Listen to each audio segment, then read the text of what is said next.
Divorce in our culture today is devastating families. Way back in the days of Moses and the people of Israel, God permitted divorce.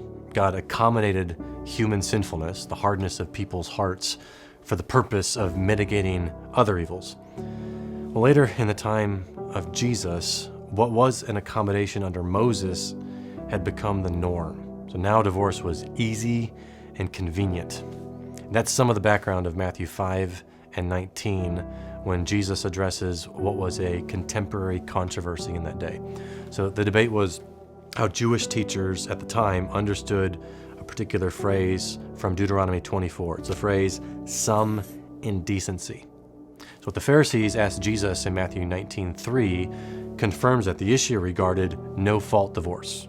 So here's what they asked Jesus. They said, is it lawful to divorce one's wife for any cause? That's the phrase, for any cause. So another way to translate that question is something like this.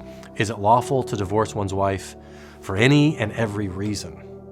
So at that time, in the first century, the Jews debated among themselves which of two rabbis to follow on divorce. You had Rabbi Shammai and Rabbi Hillel, and they were both Pharisees.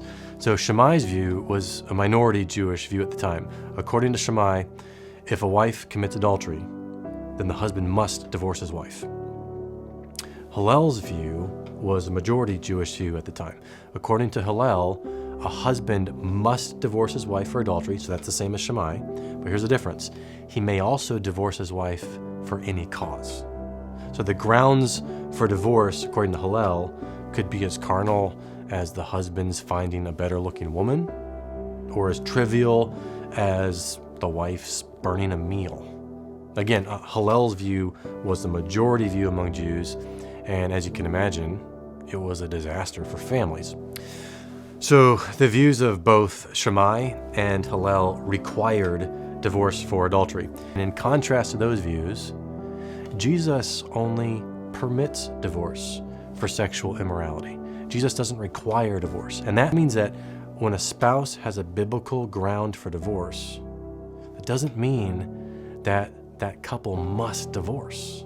To the contrary, Jesus teaches that since marriage is a sacred union, a couple should do everything they can to avoid separating that union and devastating that family. I'm so glad that John MacArthur has written a book for families to help families honor God in their marriages and in their parenting so that they do everything they can to keep together what God intended.